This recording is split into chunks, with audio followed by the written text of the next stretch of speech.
If you'd like to support the channel, please consider joining my Patreon. The link is in the description. Series 6 and 7 were the last two produced before the rebrand under Hit Entertainment and are considered part of the classic series of Thomas. These two series, however, do differ from what came before them. In this video, we'll be taking a look at some of the similarities, some of the differences, and why it feels this way. I think the best way to begin this video is to take a look at some of the background behind the production of Series 6 and 7. In the 1980s, Britt Allcroft created her very own production company and aptly named it Britt Allcroft. Without getting too technical, a company owned by Britt Allcroft produced the first 5 series, Thomas the Tank Engine, Shining Time Station, as well as the blockbuster based on the same show, Thomas and the Magic Railroad. Thomas the Tank Engine was almost entirely under the creative control of Britt Allcroft and David Mitten throughout series 1 to 5. Whilst there were adaptations from the Railway series and magazines, ultimately these two decided which stories would be adapted and made alterations to the stories as they saw fit. Infamously, the Reverend Wilbur Awdry, the author of the original Railway series books, wasn't a huge fan of some of these changes. The success made the producers somewhat big-headed. They only revealed their lamentable ignorance of railway practice. Series 1 and 2 did differ slightly, as during the production of the first 2 series, David Mitten and the model team were part of a separate company called Clearwater Features. However, after their attempt to make a new show, Tugs, failed for a variety of unfortunate reasons, the company was dissolved, and David Mitten, as well as the rest of the crew, were instead working directly for the Britt Allcroft company.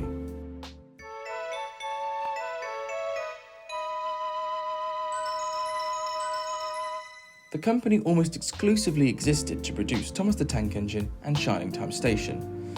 That was the case until the mid-90s, when the company embarked on a big expansion, leading to a spending spree.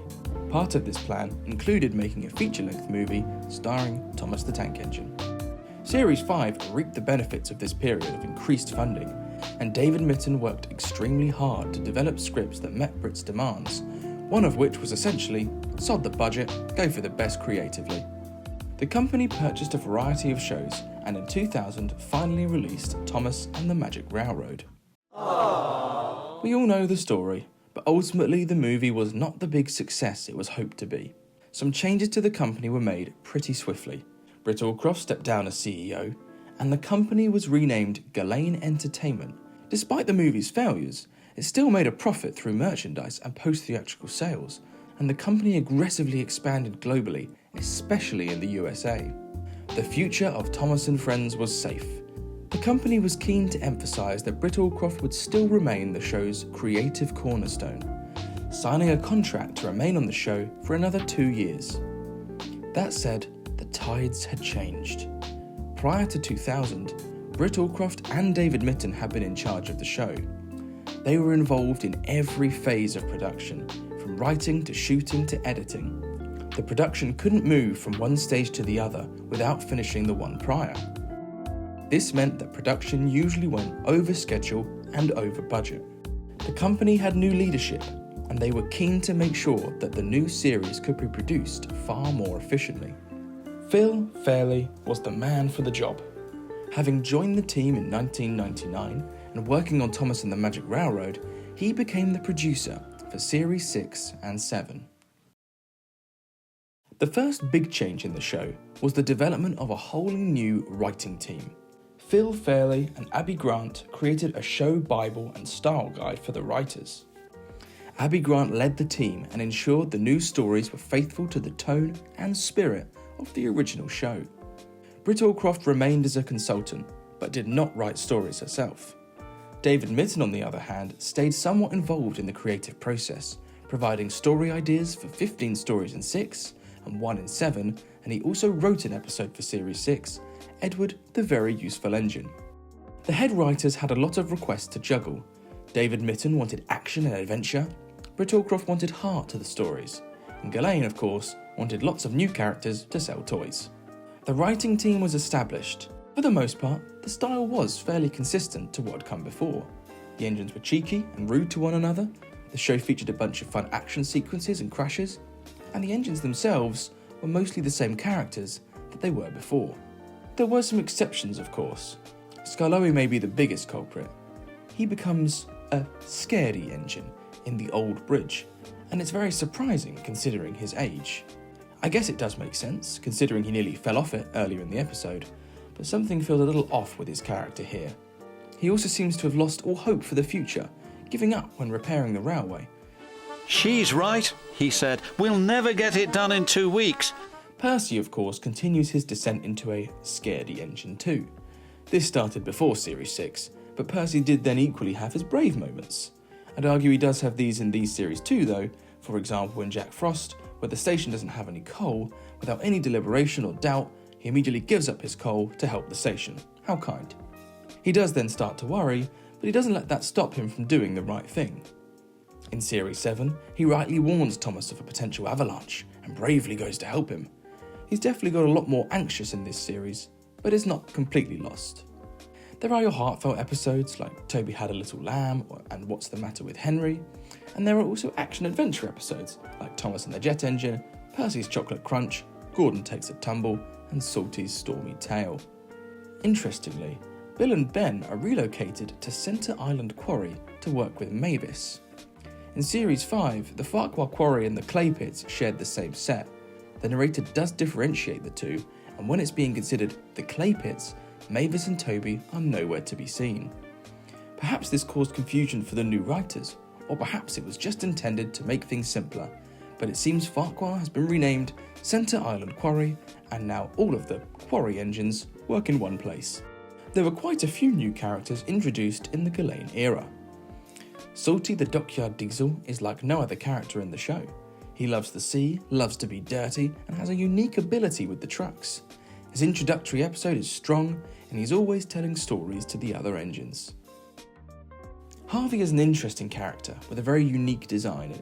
In his introductory episode, he gets the opportunity to show how useful he really is when Percy crashes, despite his odd appearance. That said, Edward is very out of character in this episode, criticising Harvey because he looks different. It's been said a million times, but Thomas's role in this episode probably should have been Edward's. Elizabeth the Vintage Lorry adds to the lore of the show.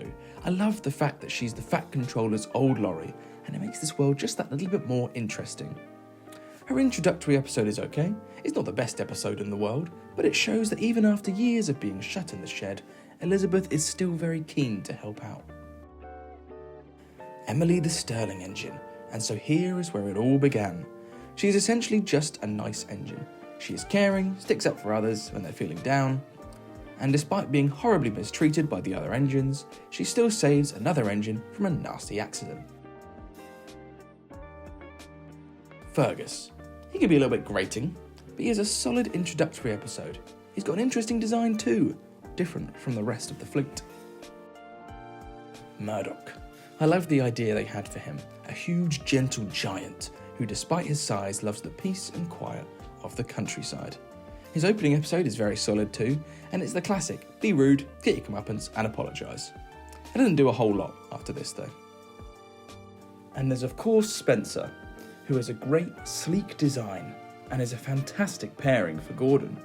His introductory episode is superb. Arthur, the engine who arrived on Sodor with a spotless record. I know that the events are Thomas's fault, but Arthur was always going to lose that record on Sodor very quickly anyway. His opening episode is great, Thomas is cheeky and a little bit devious too, essentially ensuring that Arthur will crash. Calm down, Thomas. The end line is a little bit cheesy. "Maybe spotless records are made to be broken," smiled Thomas. "And then mended again," finished Arthur, "just like friendships." Firstly, what? Can the spotless record be mended again? Surely once it's broken, it's broken? I guess you can try to build it up again, but I don't know, this line is a bit strange. The just like friendship, I think, perfectly encapsulates my next point. These two series do feel a little more corporate or generic. It's not super strong by any means, but there are hints of it. These stories definitely try to hammer home the morals and life lessons way more than the show ever did before. Don't get me wrong, it's not drastic in these two series, but it definitely begins here.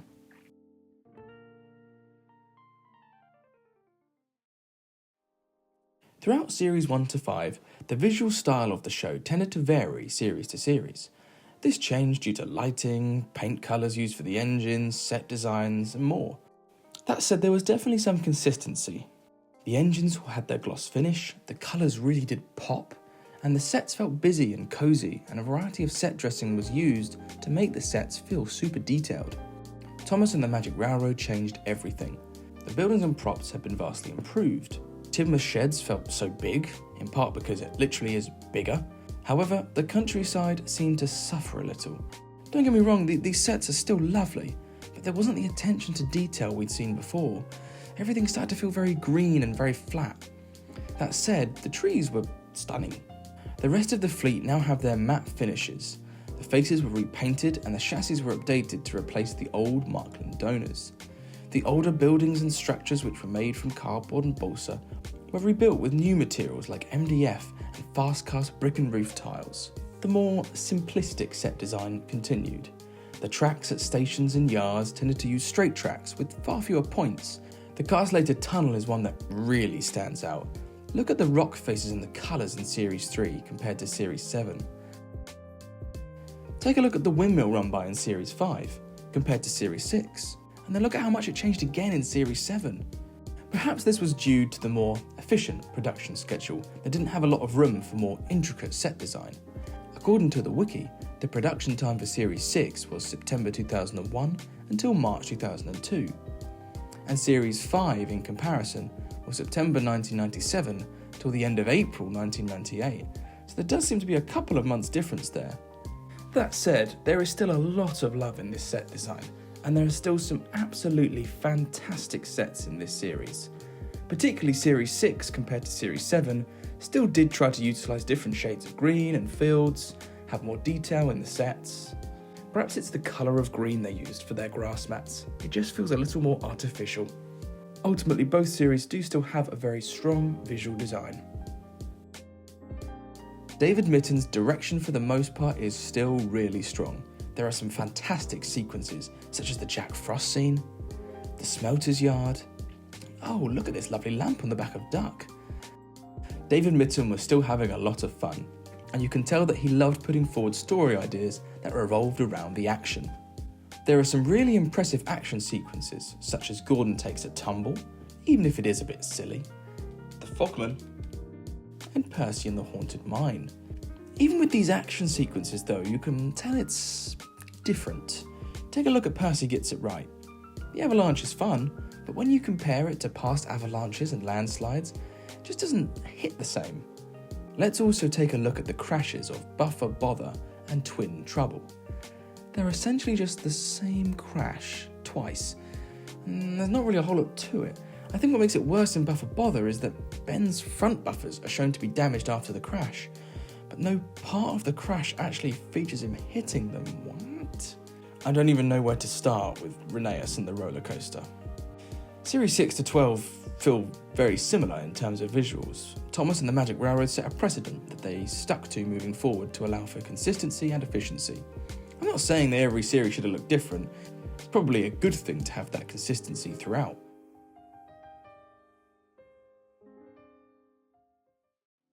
The music is something I really can't fault in these two series. I love the style of the Ghislaine era music pieces. Mike O'Donnell and Junior Campbell improved every series, and it's no exception here. The engine themes have matured, and you have these really lovely end themes. The music perfectly sets the mood for these dark and scary scenes, as it does the happy scenes. I can't compliment it enough.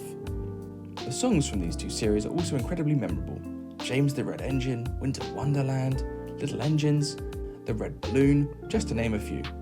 I will go into this in more detail next, but I find pertinent to mention now that during the production of Series 7, Hit Entertainment bought the production company in charge of Thomas, and this meant that there were some quite notable changes. I would argue most is a continuation of Series 6 already, but the music in the US releases is very different. Robert Hartshorne was brought on to create music for Series 7 in the US, and his music style is very different and tends to be a lot more dramatic. For example, take this scene and Percy gets it right. Gordon belittles Percy, and we get a silly cue from Michael Donnell and Junior Campbell. Old and wobbly, just like Toby. That's not news. Can't stop to listen to your silly chatter. Gordon never listens to me, muttered Percy. But in the US version, we get a sad melody. I feel that Percy is maybe more hurt from this. It's not played off as light-hearted at all. Old and wobbly, just like Toby. That's not news. Can't stop to listen to your silly chatter. Gordon never listens to me, muttered Percy. This is also true for action sequences, where with Robert Hartshorne we definitely get a lot more build-up and payoff compared to the fun, quirky tunes from Michael Donnell and Junior Campbell. That said, in What's the Matter with Henry, perhaps this is because of the theme Hartshorne has created for Henry, this scene feels slightly less impactful. He was leaving water everywhere as he chuffed towards the coaling plant. When Emily saw this, she was more worried than ever.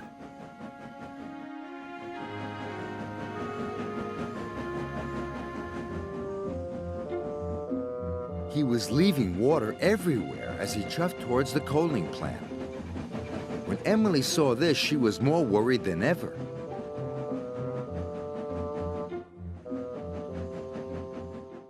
It's amazing how much the style changes between the two musicians and makes these two dubs feel like two very different series. For Series 6, it was business as usual narrator-wise. Michael Angelis returned for Series 6, and to be fair, I think he's great. I forgot how much energy and excitement he brought to this series. Some of the character voices do seem to change over the course of the series, but overall it's really solid. I'd argue he doesn't sound as enthused in Series 7, but still my preferred narrator. Alec Baldwin in Series 6 just does not want to be there. Listen to this line delivery in Jack Frost. "Hello, James?" muttered Percy icily. "Scary Jack Frost," cried James. What on earth is that? He left following 6, and for a while there wasn't a US narrator for 7. Michael Angelis did a few episodes, but I don't think that went down too well. So eventually, Michael Brandon was brought in to voice Thomas in the US. I think he has a good energy here in Series 7, though I'm not a huge fan of some of the voices he gave the engines. In early 2000, Hit Entertainment offered to buy the Britt Allcroft Company for £225 million. At this point, the Britt Allcroft Company had a few shows under its belt, a feature-length movie of Thomas was just about to be released, and things were going well. They said no and continued on their pursuit. Hit Entertainment at this point was doing very well for itself too. They also had a variety of shows under their belt, and in 1999 had released Bob the Builder, their brand new flagship show that had been very successful in the UK and was traversing its way across the pond. After their deal with the Britt Allcroft Company fell through, they too continued to rapidly expand.